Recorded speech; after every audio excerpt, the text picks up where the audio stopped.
Hi students, good morning, good afternoon, good evening. कैसे हैं आप सब लोग दोस्तों? आई होप सब बढ़िया होंगे। आज शुरू करने जा रहे हैं chapter number 6, rural development from Indian eco class 2। देखो बेटा, सबसे पहली बात, चैप्टर का नाम रूरल डेवलपमेंट है। रूरल डेवलपमेंट शुरू करने से पहले मैं आपसे एक क्वेश्चन पूछूंगा। क्या आप जानते हो कि हमारी इकोनॉमी के अंदर कितने परसेंट एरियाज रूरल हैं और उनका प्राइमरी ऑक्यूपेशन क्या है? तो आप लोग बोलते हैं सर हमारी कंट्री के अंदर आधे से ज्यादा एरियाज रूरल हैं। अगर मैं एग्जैक्ट नंबर की बात करूं तो मैं बोलूंगा कि 66 से लेकर 67% एरिया जो है वो रूरल है। राउंड फिगर की बात करूं तो 70% area, 70% areas are rural in India, बाकी अर्बन। अब मैंने पूछा कि उनका प्राइमरी ऑक्यूपेशन क्या है, तो आप बोलते हैं सर एग्रीकल्चर। अगर मैं पूछता हूं एग्रीकल्चर कैसा है, आप बोलते हैं सर बैकवर्ड है। अब आप बताओ, क्या रूरल डेवलपमेंट की जरूरत नहीं है? सर है। इसलिए हम पढ़ेंगे रूरल डेवलपमेंट। होता क्या रूरल डेवलपमेंट? ध्यान से सुनेंगे। Rural development refers to the action plan taken by the government to improve the social conditions, economic conditions of rural areas. या फिर मैं बोलूंगा कि rural development refers to the action plan for economic and social development of rural areas. अब क्या develop करना है, उसके लिए आपको यह जानना जरूरी है कि रूरल एरियाज के अंदर मेन चैलेंजेस हैं क्या। तो मैं आपको बोलता हूं कि रूरल एरियाज में दो चैलेंजेस मेन हैं, इमर्जिंग चैलेंजेस और लिंगरिंग चैलेंजेस। ये क्या होते हैं? तो लिंगरिंग चैलेंजेस वो हैं जो पुराने समय से चलते आ रहे हैं, कंटिन्यू। रूरल क्रेडिट का, रूरल मार्केटिंग का। इमर्जिंग चैलेंजेस कौन से हैं?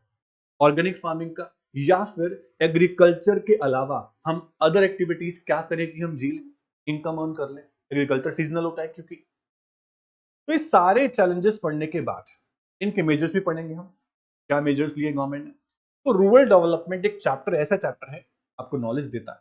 ध्यान से सुनेंगे, इंपॉर्टेंट बातों को नोट करेंगे, अंडरलाइन करेंगे बेटा। शुरू करते हैं रूरल डेवलपमेंट। सबसे पहले बात करते हैं रूरल डेवलपमेंट है क्या। जैसे कि मैंने आपको बताया, रूरल डेवलपमेंट एक एक्शन प्लान है।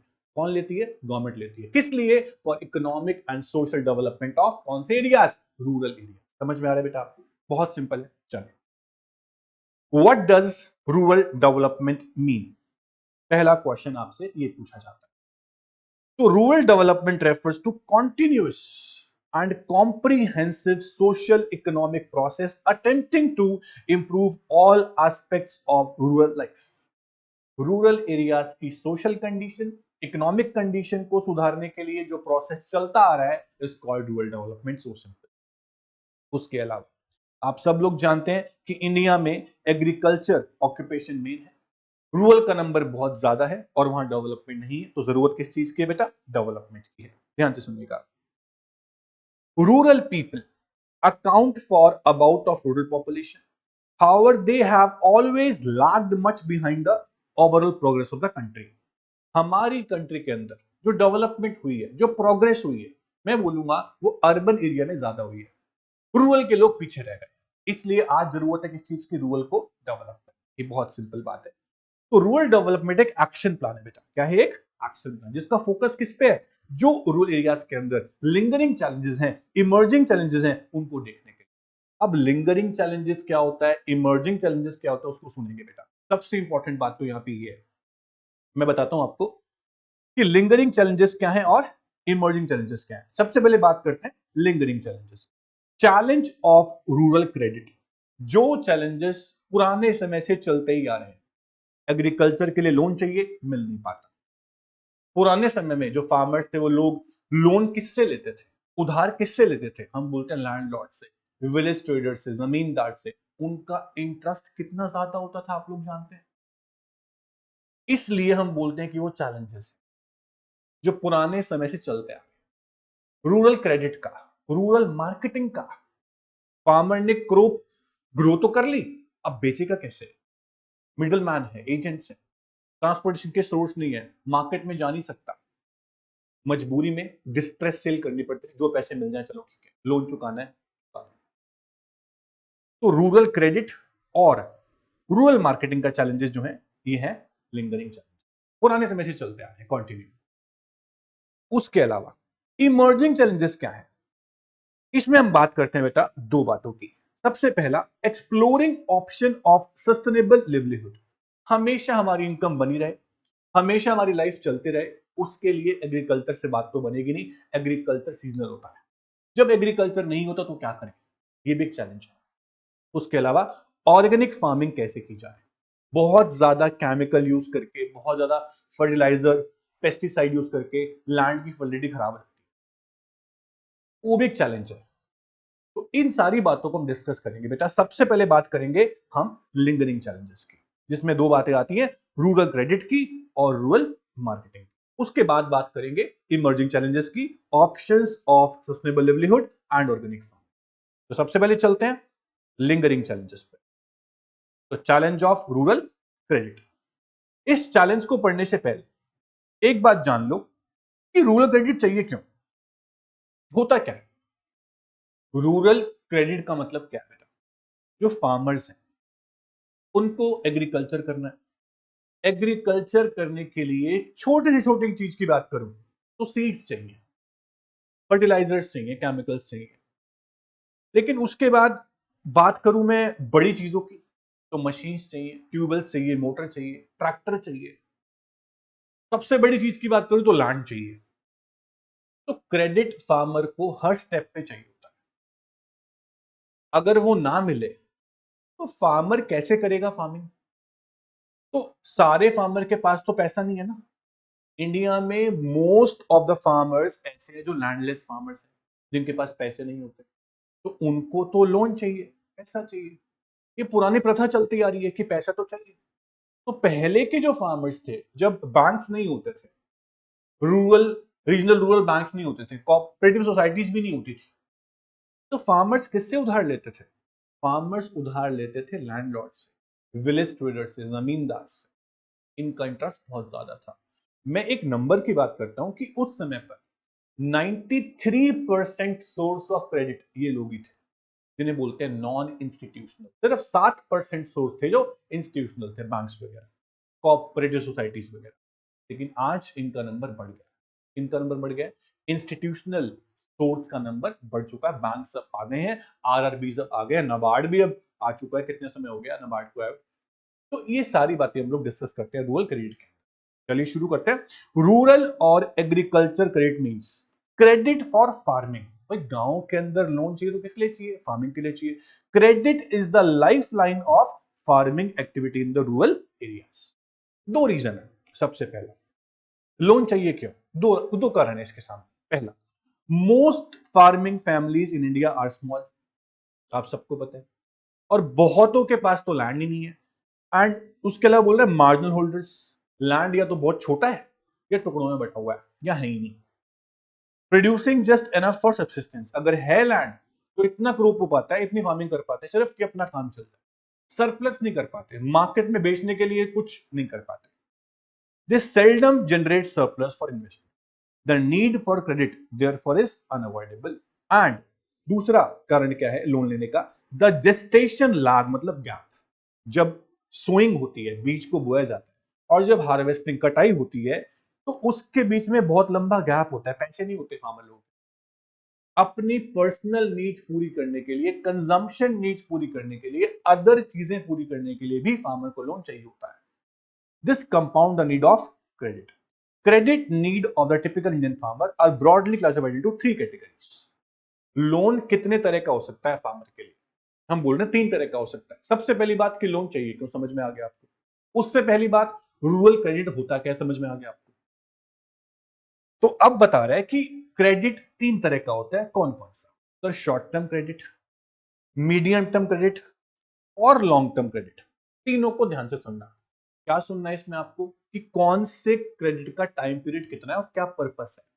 फॉर एग्जाम्पल, जो शॉर्ट टर्म क्रेडिट है वो किस लिए है, कितने समय के लिए होगा। Short term credit is basically required for purchase of input like seeds.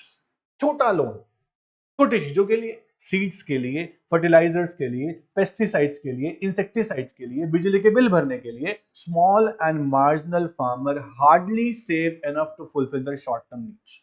इस लोन का जो टाइम पीरियड होता है लगभग 6 महीने से लेके 12 महीने, मतलब 1 साल तक का हो सकता है। तो शॉर्ट टर्म क्रेडिट आपको पता होना चाहिए कि क्या है, कितने समय का होता है, क्यों लिया जाता है। आगे बेटा समझ। अब बात करते हैं मीडियम टर्म लोन की। ये किस लिए होता है? Purchase of machinery, purchase of equipments, construction of fences, समझते हो? खेतों के बाहर बनाई जाती है फेंसेस ताकि जानवर वगैरह खेत में ना घुस जाए, खराब ना हो जाए। डिगिंग द वेल्स, कुएं खुदवाने के लिए, पानी के लिए। इस सारी चीजों के लिए पैसा थोड़ा ज्यादा लगता है। जहां पैसा ज्यादा लगेगा वहां लोन का अमाउंट बढ़ जाएगा और टाइम पीरियड भी बढ़ जाएगा बेटा। तो इस लोन का जो टाइम पीरियड है वो कितना होता है? लगभग 1 साल से लेके 5 साल तक का, 12 मंथ्स टू 5 years।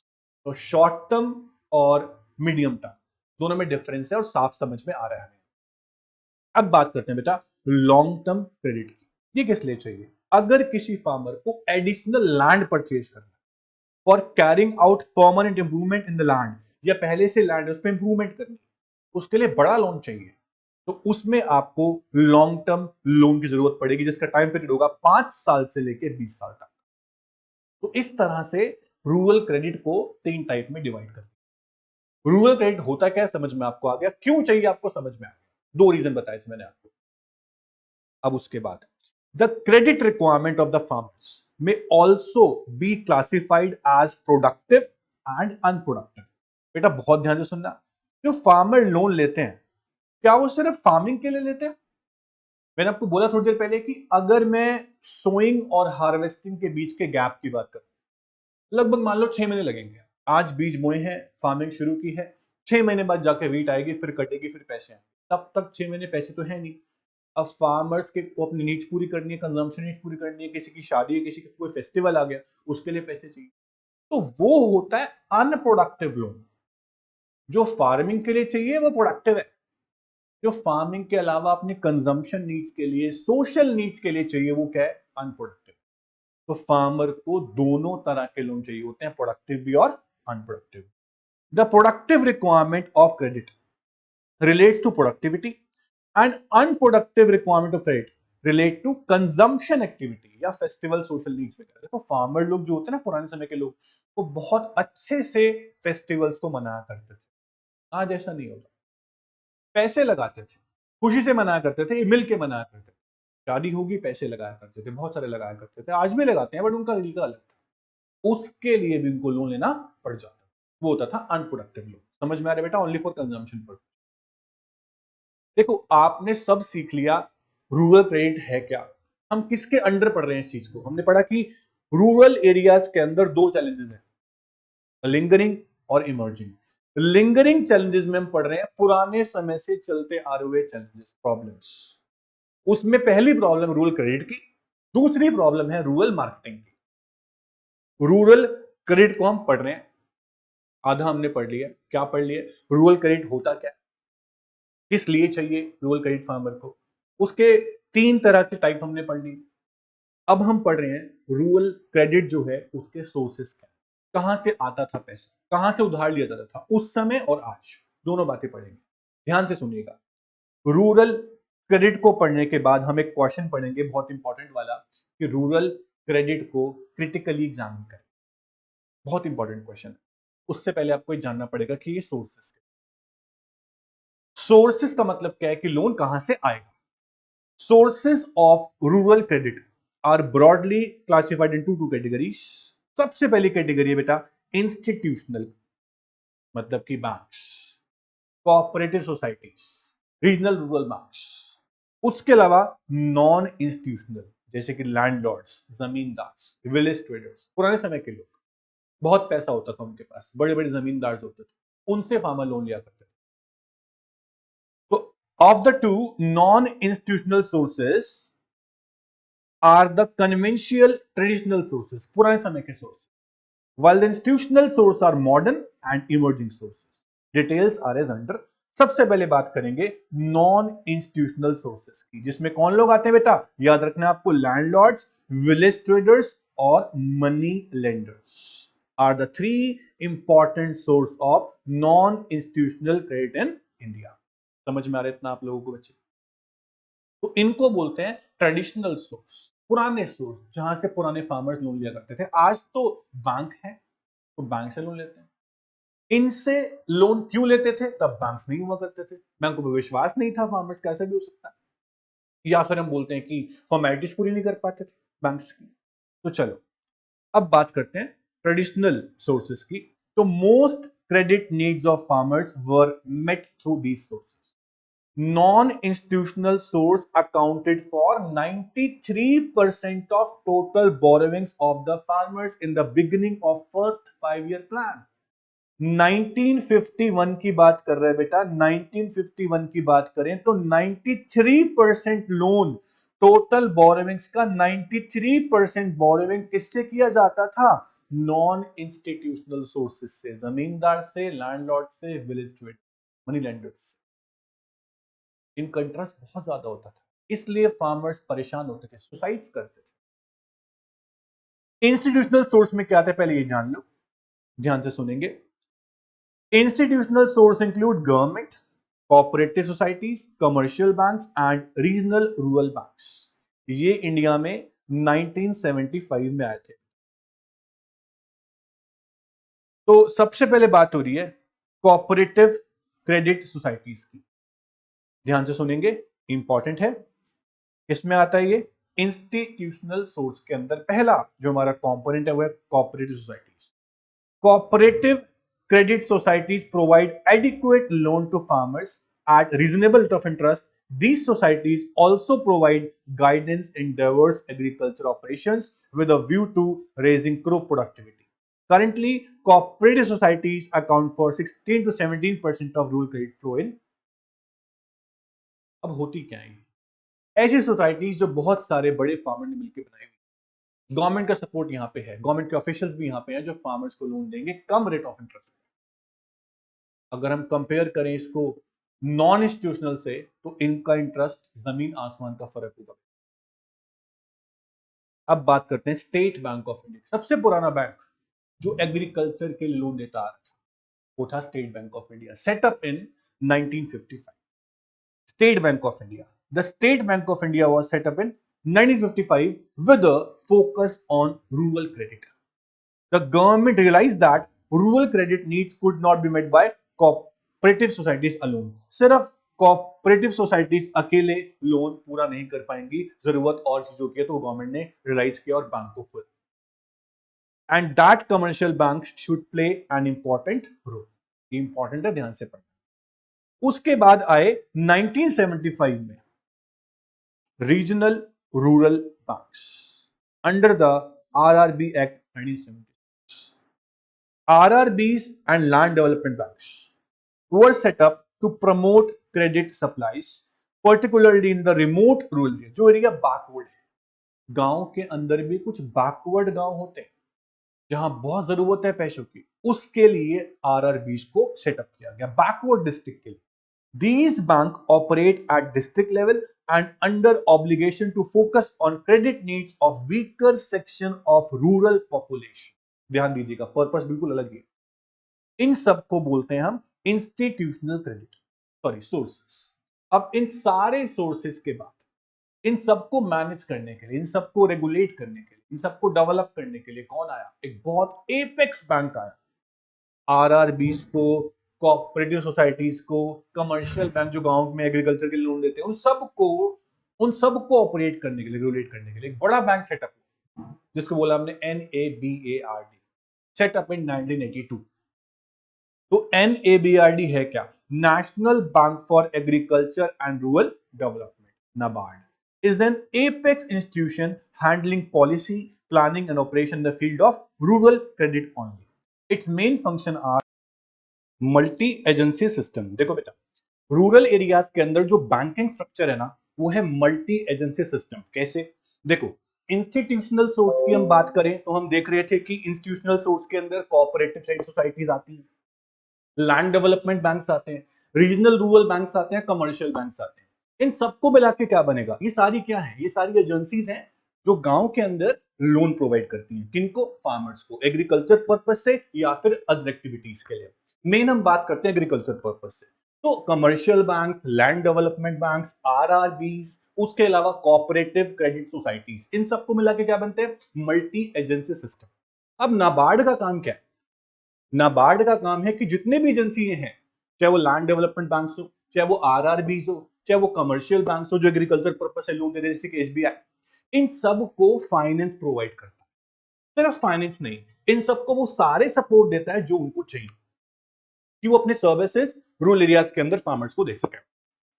तो इसके अंदर रीफाइनेंस फैसिलिटी भी आती है, अदर एक्टिविटीज भी आती है। नाबार्ड के बहुत सारे फंक्शन होते हैं, तो उनमें से कुछ फंक्शन मेरे पास हैं, आप ध्यान से सुनिएगा बेटा। सबसे पहले देखो कि what is multi agency system.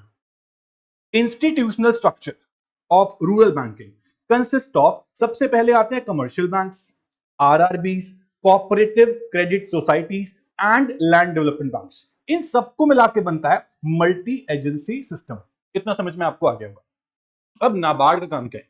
NABARD है क्या? National bank for agriculture and rural development, set up in 1982।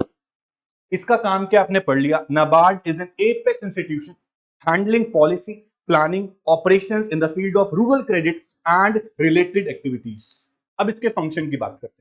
सबसे पहला फंक्शन है, this institution structure of rural banking is called multi agency system. मतलब कि commercial banks, RRBs, cooperative credit societies, land development banks, इन सबको मिला के क्या बना? Multi agency system. अब नाबार्ड क्या करता है? नाबार्ड क्या करता है? To serve as an apex funding agency. एक बहुत बड़ी फंडिंग एजेंसी है जो सीधा गांव के फार्मर्स को लोन नहीं देती है। नाबार्ड इन सारी इंस्टीट्यूशन को फंडिंग प्रोवाइड करती है, ये लोग आगे फंडिंग प्रोवाइड करते हैं फार्मर्स को।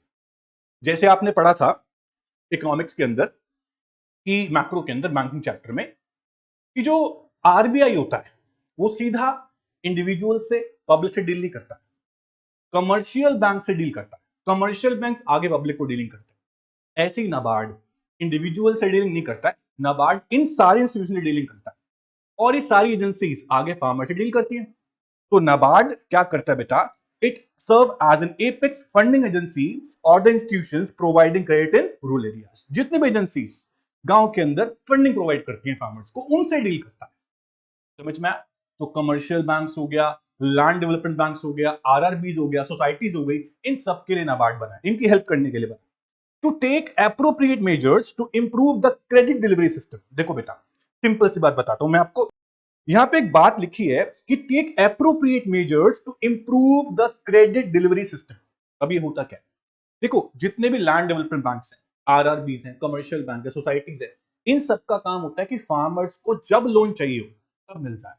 क्योंकि एग्रीकल्चर ना बहुत बैकवर्ड है और एग्रीकल्चर को डेवलप करने के लिए फार्मर को हमेशा लोन मिलना चाहिए, गवर्नमेंट का सपोर्ट मिलना चाहिए। क्योंकि बैकवर्ड एग्रीकल्चर, बैकवर्ड छोड़ो, main occupation in rural areas is agriculture. अब उसके लिए सपोर्ट नहीं मिलेगा तो कैसे काम चलेगा? तो नाबार्ड चाहता है कि टाइम पर जब फार्मर को लोन चाहिए वो मिल जाए, उसके लिए ये सपोर्ट करता है सारे इंस्टीट्यूशन को कि क्रेडिट डिलीवरी जो है बहुत सही रहे, जब लोन चाहिए हो तब मिल जाए। ऐसा नहीं कि लोन चाहिए फार्मर को बोल रहा है बैंक की नहीं है भाई बाद में आना, ये नहीं होना चाहिए। तो नाबार्ड ऐसे मेजर्स लेता रहता है कि क्रेडिट की डिलीवरी जो है वो टाइम पर फार्मर्स को मिलती रहे। उसके अलावा the bank was to focus on restructuring of credit institution and training of personal. अब इन इंस्टीट्यूशन के अंदर जो स्टाफ काम करते हैं, उन स्टाफ को तो पूरी नॉलेज होनी चाहिए, वो ट्रेन होने चाहिए कि फार्मर को कब लोन देना है, कैसे देना है, क्या फॉर्मेलिटीज करनी है, देना है कब और कब नहीं देना, ये चीजें भी होती है। देखो, ऐसा कभी नहीं होता कि फार्मर को लोन देना ही नहीं है। बात ये है कि जब मनी सप्लाई बहुत एक्सेस हो जाती है ना, तब शायद बैंक सोचते हैं कि भैया आप बहुत ज्यादा लोन दे दिया, थोड़ा कम करना पड़ेगा, वो अलग बात है। बट एग्रीकल्चर के लिए ज्यादातर लोन कम किया नहीं जाता है, हमेशा दिया ही जाता है, सपोर्टिव होता है। तो नाबार्ड ये चाहता है कि टाइम टू टाइम जो वहां पे स्टाफ है उनको ट्रेनिंग मिलती रहे, और जो वहां पे जितने भी स्टाफ लोग काम करते हैं उनको हमेशा ये पता हो कि फार्मर्स को लोन कैसे देना है, क्या फॉर्मेलिटीज है। और एक चीज और भी होती है बेटा कि गांव के अंदर जो फार्मर्स लोग होते हैं ना, कभी कभी लोन तो ले लेते हैं पर चुका नहीं पाते, बैड डेट्स बहुत ज्यादा हो जाते हैं। तो वो ना हो, उसके लिए भी नाबार्ड ट्रेनिंग प्रोवाइड करता है इसको, स्टाफ को। To coordinate the rural financing activities of all institutions and maintain liaison with Government of India, State Government, Reserve Bank and other national level institution। बहुत इंपॉर्टेंट पॉइंट है बेटा, ध्यान से सुनिएगा। नाबार्ड का रिलेशन, नाबार्ड का रिलेशन आरबीआई से भी है, गवर्नमेंट ऑफ इंडिया से भी है, और अदर इंस्टीट्यूशन जो रूरल के लिए काम करती हैं उन सब से नाबार्ड रिलेशनशिप मेंटेन करके चलता है। कल को कोई पॉलिसी बनानी पड़े गांव के लिए, एग्रीकल्चर के लिए, तो नाबार्ड हमेशा आगे खड़ा हो, क्योंकि उसको पता है कि नाबार्ड जो है सारी इंस्टीट्यूशन को चलाता है, सपोर्ट करता है जो गांव के अंदर काम करती हैं। तो नाबार्ड जरूरी है कि इन सबके साथ रिलेशनशिप मेंटेन करके चले, रिगार्डिंग आगे कोई पॉलिसी बनी तो नाबार्ड सपोर्टिव हो, हेल्प करे। उसके अलावा to undertake monitoring and evaluation of project reference by, जो भी प्रोजेक्ट को नाबार्ड संभालता है उन सब की मॉनिटरिंग खुद नाबार्ड करेगा। तो नाबार्ड एक तरह से सुपरवाइजर भी है, किसका, सारी इंस्टीट्यूशन का जो उसके अंडर काम करती है, उन्हें सपोर्ट प्रोवाइड करता है। कहने का मतलब यह है कि नाबार्ड जो है वो रेगुलेटर भी है, फैसिलिटेटर भी है, सुपरवाइजर भी है, किसका, ऑल इंस्टीट्यूशन जो गांव के अंदर काम करते रिगार्डिंग रूरल क्रेडिट। समझ में आई बेटा आपको बात? तो नाबार्ड देखो, RBI is different thing. RBI तो पूरी इकोनॉमी के लिए बना है, पूरी इकोनॉमी के मॉनेटरी स्ट्रक्चर को संभालता है, लेकिन नाबार्ड जो है वो सिर्फ रूरल एरियाज के लिए काम करता है, एग्रीकल्चर के लिए लोन देना और गांव के अंदर जो अदर एक्टिविटीज है उनके लिए सपोर्ट करना। तो आरबीआई एक बड़ा लेवल हो गया, नाबार्ड सिर्फ रूरल एरियाज के लिए हो गया, लेकिन नाबार्ड का रिलेशन आरबीआई से बहुत अच्छा मेंटेन होता है। उसके बाद नेक्स्ट इज रूरल बैंकिंग का क्रिटिकल इवेल्युएशन करना आप लोगों को। देखो बेटा, ये टॉपिक मैंने आपको बताया था कि आगे आएगा और इंपॉर्टेंट होगा। इंपॉर्टेंट क्यों? यहां पे बात कर रहा है कि रूरल एरियाज के अंदर क्या आप ये बोल सकते हैं कि बैंकिंग स्ट्रक्चर जैसा होना चाहिए वैसा नहीं है? सर मैं बोल सकता हूं कि जैसा बैंकिंग स्ट्रक्चर, जैसी फैसिलिटीज एग्रीकल्चर के लिए या other activities in rural areas के लिए होनी चाहिए वैसी है, क्योंकि आज भी फार्मर्स, बहुत सारे गांव के अंदर आज भी फार्मर्स लैंडलॉर्ड्स पे, मनी लेंडर्स पे, इन पे डिपेंड है। तो इनका इंटरेस्ट बहुत ज्यादा होता है, एक्सप्लॉयटेटिव नेचर के होते हैं। तो आज भी बैंकिंग जो है वो गांव के अंदर पूरी तरह से नहीं हुई है, उसके लिए कुछ इंप्रूवमेंट्स चाहिए। तो आप कैसे क्रिटिसाइज करेंगे इसको, आप ध्यान से देखें टॉपिक को। Rural banking in India has significantly expanded. हम मानते हैं कि बैंकिंग बहुत बढ़ गई है। एक टाइम था जब 93% of borrowings non institutional sources से होती थी, आज ऐसा नहीं है, हमने मान लिया। Expansion has been significantly, particularly since nationalization of banks in 69. 1969 में कमर्शियल बैंक को नेशनलाइज किया, 14 बैंक नेशनलाइज हुए थे 69 के। नेशनलाइजेशन के बाद कमर्शियल बैंक बढ़ते चले गए, हमने मान लिया, लेकिन डेफिशिएंसीज आज भी हैं। कहां पे? रूरल बैंकिंग सिस्टम के अंदर आज भी क्या है? डेफिशिएंसीज है। वो डेफिशिएंसीज कैसी हैं आपको बता, टॉपिक का नाम देखो, क्रिटिकल इवैल्यूएशन। आपको कमियां बतानी है थोड़ी सी कि आज भी रूरल बैंकिंग के अंदर क्या कमियां हैं। सबसे पहला, default rate among the borrowers. मैंने आपको बताया थोड़ी देर पहले कि फार्मर्स लोग जो होते हैं लोन तो ले लेते हैं, लेकिन जब चुका नहीं पाते तो उसे बैड डेट्स बोल देते हैं। तो डिफॉल्ट रेट आज भी बहुत ज्यादा है। कई बार तो ऐसा होता है कि जानबूझ के डिफॉल्ट किया जाता है, क्योंकि गवर्नमेंट जो है या नाबार्ड हो गया या अदर इंस्टीट्यूशन हो गई, वो स्ट्रिक्टली इस चीज को नहीं लेती है, लीनियंसी लेती है। लीनियंसी नहीं होनी चाहिए, स्टिकनेस होनी चाहिए, तब बैड डेट नहीं होती। आप समझिए, default rate among the borrowers is assuming alarming proportions at while many may be genuine defaulters.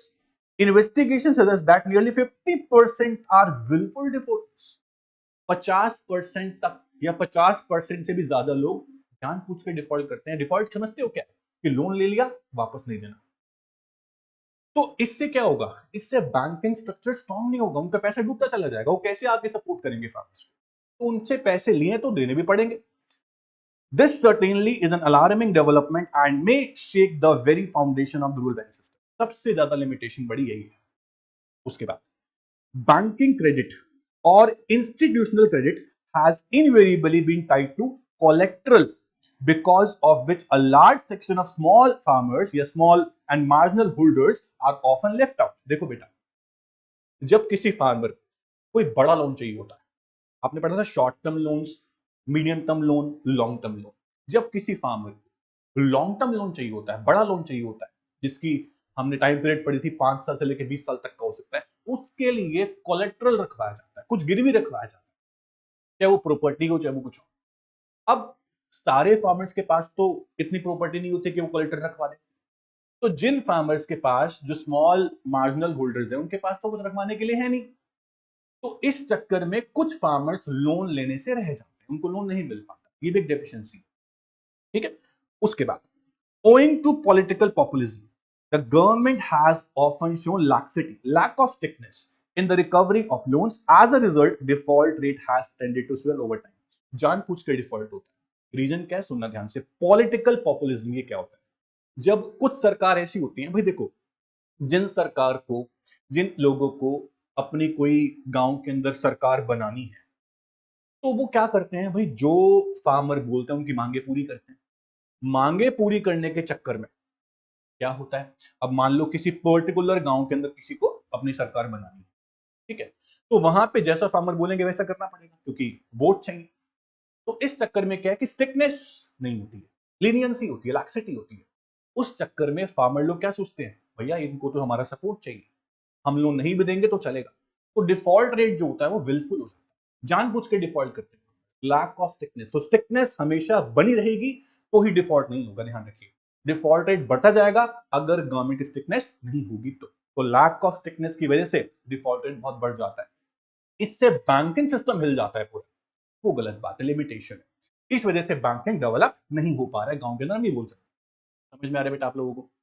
उसके बाद, apart from that, commercial banks, most financial institutions have failed to develop a culture of thrift, saving for the future among the farming families. बहुत अच्छा point है। यहां कहना चाहते हैं कि आज तक, इतना समय हो गया, 19 हम बोलते हैं कि प्लानिंग पीरियड से लेके आज तक गांव के अंदर कमर्शियल बैंक्स लोगों की सेविंग हैबिट को इंप्रूव नहीं कर पाए। कल्चर ऑफ थ्रिफ्ट मतलब सेविंग हैबिट। देखो बेटा, जितना फार्मर के अकाउंट में पैसे सेव रहेंगे उतना कल को उसके काम आएंगे। अब सेविंग हैबिट को इंप्रूव करना बैंकों का काम होता है। सर ये कैसे बोल रहे हो आप, सेविंग तो हम खुद करते हैं।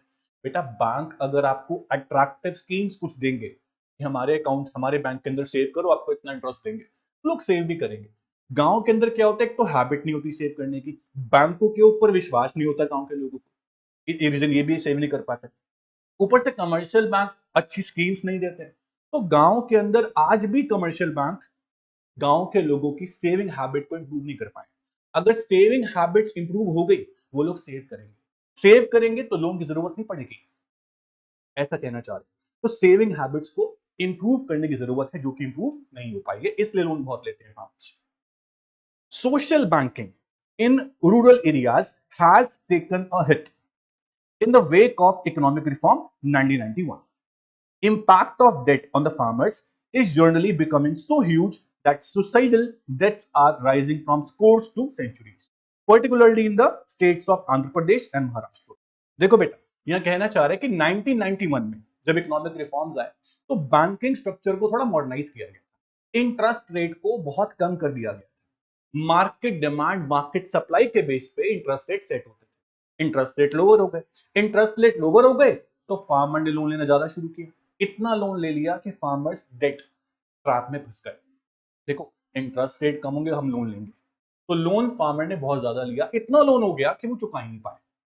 अब उस डेट की बर्डन की वजह से फार्मर्स ने सुसाइड करना शुरू कर दिया, उसका नंबर बढ़ता चला गया। ज्यादातर कहां बोल रहे हैं, आंध्र प्रदेश और महाराष्ट्र के। दिस इज वेरी इंपॉर्टेंट, इसको आप याद रखें। तो ज्यादा लोन भी खराब करता है, कम लोन भी खराब करता है। इतना लोन लो कि आपका सपोर्ट हो जाए, एक्सेस लोन लेंगे तो आपको दिक्कत होगी। उसके बाद, इस टॉपिक के बाद नेक्स्ट आता है the challenge of agriculture marketing. अब तक हमारा टॉपिक चल रहा था रूरल क्रेडिट, अब पढ़ेंगे हम एग्रीकल्चर मार्केटिंग का चैलेंज। हमने इस चैप्टर में जो शुरुआत की वो ऐसी शुरुआत की कि रूरल एरियाज के अंदर जो चैलेंजेस हैं वो दो तरह के हैं, लिंगरिंग और इमर्जिंग। लिंगरिंग चैलेंजेस क्या होते हैं, जो पहले से चलते आ रहे हैं। उसके अंदर पढ़ा हमने रूरल क्रेडिट का चैलेंज, और अब पढ़ेंगे रूरल मार्केटिंग का चैलेंज। मेरी बात समझ में आ रही है बेटा आप लोगों को? चलिए शुरू करते हैं एग्रीकल्चर मार्केटिंग के प्रोसेस को।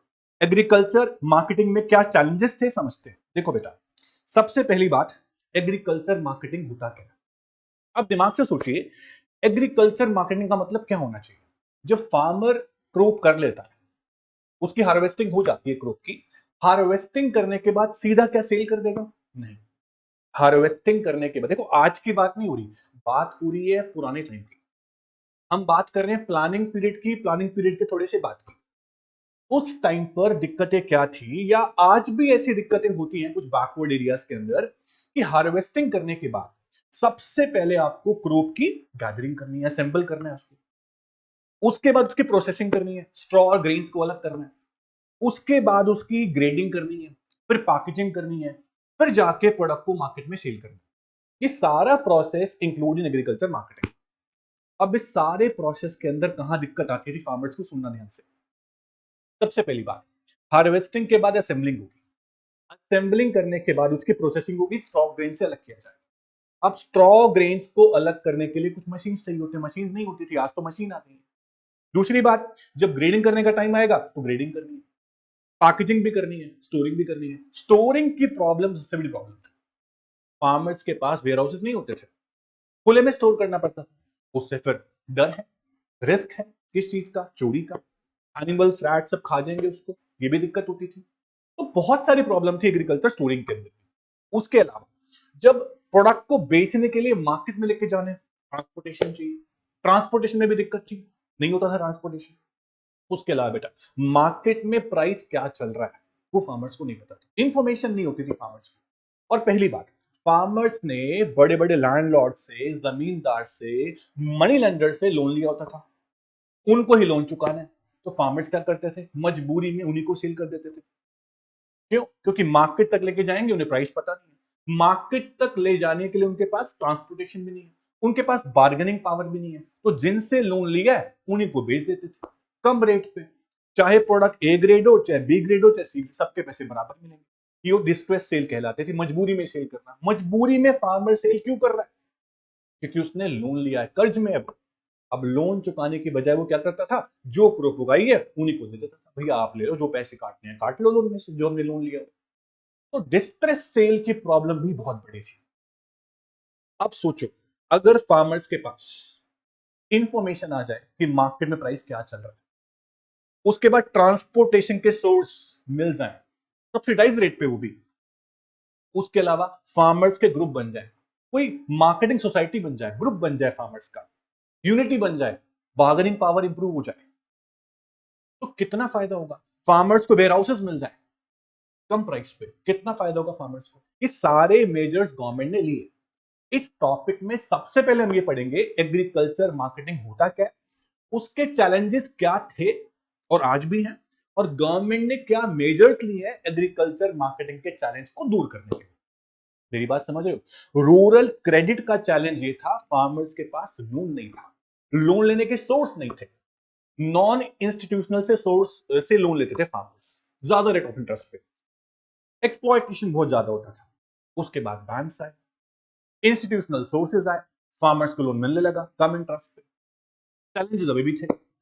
ऐसे ही रूरल मार्केटिंग चैलेंज हमने पढ़ा कि प्रोसेसिंग करनी है, ग्रेडिंग करनी है, वेयरहाउसिंग करनी है, स्टोर करना है, उसको मार्केट तक लेके जाना है, प्राइस की जानकारी है नहीं, प्राइस अगर मार्केट में नहीं मिल रहा तो गवर्नमेंट ले ले ज्यादा प्राइस पे, ऐसा भी नहीं होता था, आज होता है, एमएसपी बोलते हैं इसको। ये सारी चीजें गवर्नमेंट के मेजर्स हैं। तो पहले ये समझो कि रूरल मार्केटिंग के चैलेंज होते क्या थे और उसको दूर करने के लिए गवर्नमेंट ने क्या मेजर्स लिए। क्वेश्चन बनेंगे इसके ऊपर, ध्यान से सुनना। तो पढ़ते हैं guys, the challenge of agriculture या rural marketing. After harvesting farmers need to assemble their produce on the farm, then process it. Process का मतलब क्या होता है कि स्ट्रॉ और ग्रेन्स को अलग करना, उसके बाद ग्रेडिंग करना। ग्रेडिंग क्या होती है भाई, अच्छी क्वालिटी की जो क्रूप है उसको अलग ग्रेड दे, A grade, B grade, C grade, उसके हिसाब से पैकेजिंग करनी है। उसके बाद जब पैकेजिंग हो जाए तो उसको स्टोर करना है, क्योंकि सारा सामान तो आज नहीं बिक जाएगा, स्टोर भी करना पड़ेगा, जब प्राइस अच्छा हो तब बेचेंगे हम, ऐसा फार्मर सोचता है ना, सब लोग सोचते हैं। तो उसके बाद मार्केट में सेल किया जाएगा। एग्रीकल्चर मार्केटिंग के अंदर ये सारी चीजें आती हैं, सीधा हार्वेस्टिंग के बाद बेचा नहीं जाता है बच्चों। एग्रीकल्चर मार्केटिंग में be defined as the process of gathering, processing, grading, packaging, storing and then selling the product when the price is liquidated. जब मार्केट में प्राइस अच्छा हो तब उसको बेचना। तो एग्रीकल्चर मार्केटिंग की डेफिनेशन अगर आपको याद करनी है तो कहां से लेके कहां तक लिखेंगे, सुनो ध्यान से। एग्रीकल्चर मार्केटिंग में बी डिफाइंड एज, शुरू करेंगे यहां से और यहां तक पूरी डेफिनेशन आप लिखेंगे बेटा। Agriculture marketing may be defined as process of gathering, processing, grading, packaging, storing and then selling the product after जब प्राइस lucrative मार्केट में होता। अब फैक्ट्स क्या है, एग्रीकल्चर मार्केटिंग के चैलेंजेस क्या होते थे। Agriculture marketing does not simply refers to the farmers act of bringing their produce to the market for sale. सीधा हार्वेस्टिंग के बाद बेचना नहीं होता है, उसके बीच में कई प्रोसेस होते हैं बेटा। हार्वेस्टिंग क्या है? जब कटाई कर रहे हो आप फसल की, उसके बाद आप क्या करोगे? प्रोसेसिंग करोगे, ग्रेडिंग करोगे, पैकेजिंग करोगे, स्टोर करोगे, फिर मार्केट में जाके बेचोगे। आज ही आपका नहीं बिक जाएगा। तो it includes all those activities, process which help him getting the best price. अगर आपको अपनी क्रॉप का बेस्ट प्राइस चाहिए तो आपको वेट करना पड़ेगा, और वेट करने के लिए आपको स्टोर करना पड़ेगा, और स्टोर करने के लिए आपको वेयर हाउसेस चाहिए जो अवेलेबल नहीं होते थे।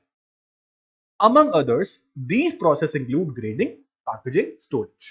At the time of independence, मैंने बोला था आपको, हम आज की बात नहीं कर रहे हैं, हम बात कर रहे हैं पुराने टाइम की, इंडिपेंडेंस के टाइम की, प्लानिंग पीरियड के टाइम की। Agriculture marketing was almost under the complete control of the money lenders, traders, commission agents. ऐसा क्यों बोल रहा है? उनके हाथ में क्यों था? भाई फार्मर्स ने लोन किससे लिया हुआ है? उस टाइम बैंक्स तो होते नहीं थे। फार्मर इंडिपेंडेंट तो था नहीं कि बैंक से लोन लिया, अपनी मर्जी से करूंगा जो भी करूंगा, ऐसा तो होता नहीं था। फार्मर्स ने लोन लिया होता था मनी लेंडर्स से, ट्रेडर्स से, कमीशन एजेंट से, जमींदार से।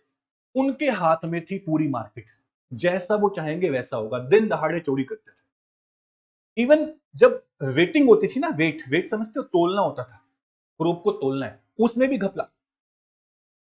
जो वेट मशीन होती है उसमें भी घपला है। 100 किलो दिखाया 80 किलो, ये आपको पता हो। ये चीज भी कौन करता था? एजेंट्स करते। तो कंप्लीट कंट्रोल किसका था? इनका था। पर फार्मर को तो नुकसान हो रहा है। वो सब्सिस्टेंस फार्मिंग इसलिए कर पाते थे। एग्रीकल्चर मार्केटिंग, हम बात करें कि कमर्शियल फार्मिंग अगर करना चाहते हैं, सरप्लस कुछ ग्रो करना चाहते हैं, बेचना चाहते हैं, पैसे कमाना चाहते हैं, वो नहीं कर पाते थे। ये प्रॉब्लम की एग्रीकल्चर मार्केटिंग की, जो किन की वजह से थी? इनकी वजह से थी। अब इसके लिए क्या करना पड़ेगा? गवर्नमेंट को प्रॉपर कुछ मेजर्स लेने पड़ेंगे, वो हम पढ़ेंगे अभी आगे। आगे सुनिए। इनके हाथ में कंट्रोल था मार्केट का। क्यों? क्योंकि फार्मर्स ने इनके डेट्स पे ऑफ करने। Farmers often farmers often made a distress cell. ये क्या होता है? मजबूरी में सेल करना। मैंने आपसे लोन लिया है, ठीक है, मेरे को आपको देना भी है, आप मेरी क्रूप ले लो। मैं मार्केट में कहां जाऊंगा, बेचूंगा, ट्रांसपोर्टेशन मेरे पास है नहीं, स्टोरेज के लिए वेयर हाउस मेरे पास है नहीं, मैं क्या करूंगा? आप ही ले लो। मजबूरी में सेल करनी पड़ती थी। क्यों? क्योंकि होल्डिंग कैपेसिटी फार्मर के पास थी नहीं। Having taken loans from their lenders, the farmers were obliged to sell their crop to them only. Often it implied a low price besides a substantial loss over time. मेरी बात समझ में बेटा? Distress cell पे अगर question आ जाए 2 marks का, 3 marks का, क्या लिखेंगे? डिस्ट्रेस सेल क्या होता है? Distress cell refers to situation when farmers are compelled to sell their produce immediately after harvesting. अभी हमने पढ़ा कि हार्वेस्टिंग के बाद सीधा सेल नहीं होगा, प्रोसेसिंग होगी, ग्रेडिंग होगी, स्टोरेज होगी, पैकेजिंग वगैरह होगा, उसके बाद जाके सेल किया जाएगा। अगर आप किसी के कंट्रोल में हो, अगर आपको मजबूरी में किसी से लोन ले रखा है, तो हार्वेस्टिंग करते आप पहुंचा देंगे, भैया आज भी देना है, कल भी देना है, मैं स्टोर कहां करूंगा, मेरा उसके पास है नहीं। तो मजबूरी में फार्मर्स को आफ्टर हार्वेस्टिंग इमीडिएटली अपना प्रोड्यूस सीधा इनको देना होता था, क्योंकि फार्मर्स ने उनसे लोन लिया। भैया फंसे हुए हैं वो फार्मर्स। तो no matter how low the market prices, कोई फर्क नहीं पड़ता वो क्या प्राइस देंगे, मजबूरी है, देना पड़ेगा। The compulsion to sell there arise because, compulsion क्यों है उनको बेचना है? क्योंकि farmers need immediate cash to pay off their debts. They lack storage facilities. एक तो स्टोरेज नहीं है, दूसरा उनको लोन चुकाना है। अगर वो वेट करेंगे इंटरेस्ट और बढ़ जाएगा। मेरी बात समझ रहे हो? इस जितना जल्दी हो सके उतना जल्दी फार्मर्स को क्रॉप बेचनी है, तो मजबूरी में वो कम प्राइस पे भी बेच देते थे। इसे बोलते हैं डिस्ट्रेस सेल। इंटरेस्टिंग है, समझ में आ रहा है? इन सारी दिक्कतों को देखते हुए गवर्नमेंट ने क्या मेजर्स लिए, आइए समझते हैं। Measures initiated by the government to improve marketing system. सबसे पहला काम गवर्नमेंट ने क्या किया? रेगुलेटेड मार्केट्स बनाए, जहां मनी लेंडर्स नहीं होंगे, जमींदार नहीं होंगे, कमीशन एजेंट्स नहीं होंगे, ट्रांसपेरेंसी होगी। फार्मर सीधा आगे मार्केट में बेच पाएगा। हाँ, वह हेड तो होगा, लेकिन गवर्नमेंट का रिप्रेजेंटेटिव ही होगा, धोखाधड़ी नहीं करेगा। ऐसा गवर्नमेंट ने सोचा।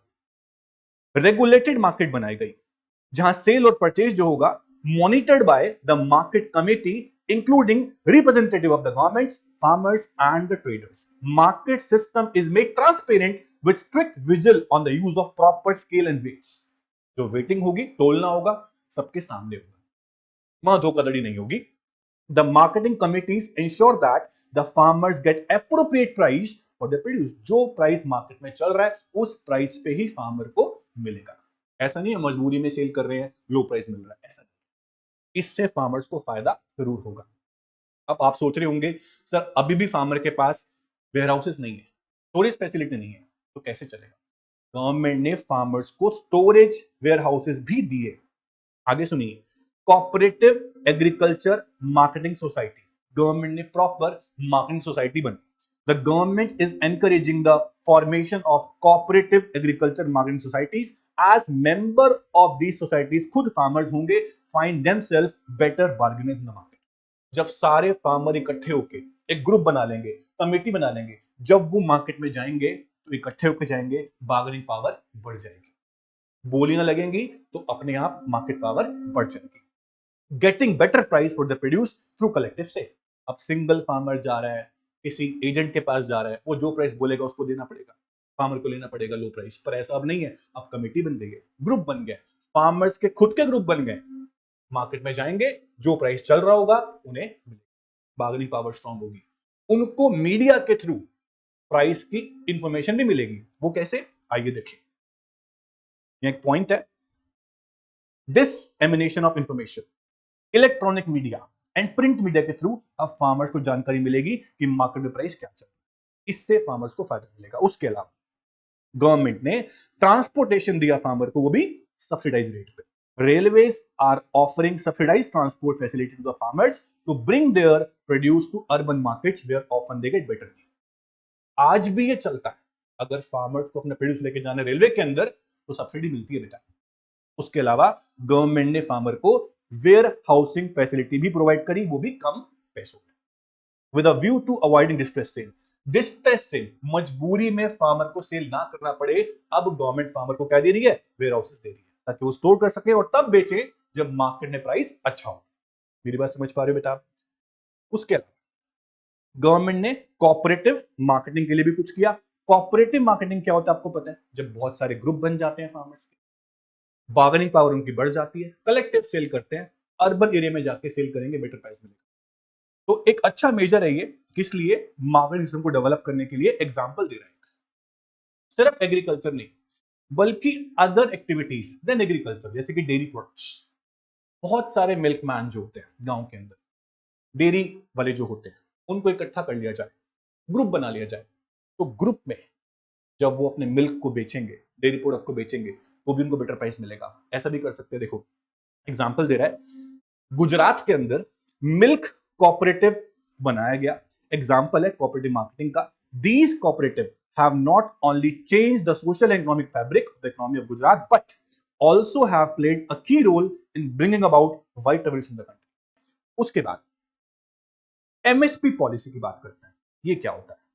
मैंने आपको बोला था कि फार्मर्स को अगर मार्केट में बेटर प्राइस ना मिल रहा, कभी कभी ऐसा होता है कि मार्केट के अंदर भी प्राइस बहुत कम चल रहा होता है, क्योंकि जो प्राइस मार्केट में चल रहा है वो सेट कैसे हुआ है, डिमांड और सप्लाई से। अगर फार्मर को लग रहा है कि मेरी कॉस्ट भी कवर नहीं हो रही इस प्राइस में, तो फार्मर क्या चाहेगा कि मेरा प्रोडक्ट गवर्नमेंट ले ले, मेरे को मार्केट से ज्यादा प्राइस दे, क्योंकि मुझे लॉस होगा मार्केट प्राइस पे। तो गवर्नमेंट ने ऐसी पॉलिसी भी बनाई जो आज भी चलती है, जिसे बोलते हैं MSP, minimum support price, price floor बोलते हैं इसको। जब फार्मर को लगता है कि मेरा प्रोडक्ट मार्केट में सही रेट पे नहीं जा रहा है, मुझे लॉस हो रहा है, तो गवर्नमेंट फार्मर से खुद खरीदती है, बेटर प्राइस उनको देती है, जिसे बोलते हैं MSP, minimum support price policy. ये अच्छा स्टेप था गवर्नमेंट का। MSP is an assurance to farmers that their produce would be purchased by government at a specified price. Of course, farmers are free to sell their produce at a price higher than the MSP in open market. अगर वो चाहें तो market में बेच सकते हैं। उनको लग रहा है मार्केट में प्राइस ज्यादा मिलेगा तो मार्केट में बेच दो, गवर्नमेंट को मत दो। उनको लग रहा है मार्केट में प्राइस कम है तो गवर्नमेंट को दे दो। Thus, farmers are always assured of some minimum income from sale of their group. उसके अलावा एग्रीकल्चर मार्केटिंग के डिफेक्ट्स जो थे वो क्या थे? लैक ऑफ ट्रांसपोर्टेशन फैसिलिटीज, उसके अलावा डिस्ट्रेस सेल, उसके अलावा numerous market changes, lack of credit facilities, lack of storage facilities, presence of middleman, lack of standard weights and measures, inadequate market information. इन सब को दूर करने के लिए गवर्नमेंट ने कुछ मेजर्स लिए जो हमने पढ़ लिए हैं। इनकी वजह से ये डिफेक्ट्स दूर हो सकते हैं। तो एग्रीकल्चर मार्केटिंग ये था। रूरल क्रेडिट, रूरल मार्केटिंग, ये दोनों के दोनों आते हैं लिंगरिंग चैलेंजेस में। जैसा कि हमने पढ़ा था बेटा, देखो ध्यान से, जैसा कि हमने पढ़ा था कि रूरल डेवलपमेंट में हम दो चैलेंज पढ़ेंगे, कौन कौन से, lingering and emerging. Lingering challenge के अंदर हमने पढ़ लिया rural credit and rural marketing. अब हम बात करेंगे इमर्जिंग चैलेंजेस की, जिनके अंदर हम बात करेंगे ऑप्शन ऑफ सस्टेनेबल लिवलीहुड, उसके अलावा ऑर्गेनिक फार्म। तो इस तरह से ये चैप्टर चलेगा। तो आज की क्लास में हम लोगों ने रूरल क्रेडिट, रूरल मार्केटिंग को अच्छे से पढ़ लिया है, चैलेंजेस पढ़ लिए हैं, मेजर्स भी पढ़ लिए हैं। अच्छे से रिवाइज करें, लर्न करें, नोट्स बनाएं। उसके बाद नेक्स्ट क्लास में करेंगे हम इमर्जिंग चैलेंज।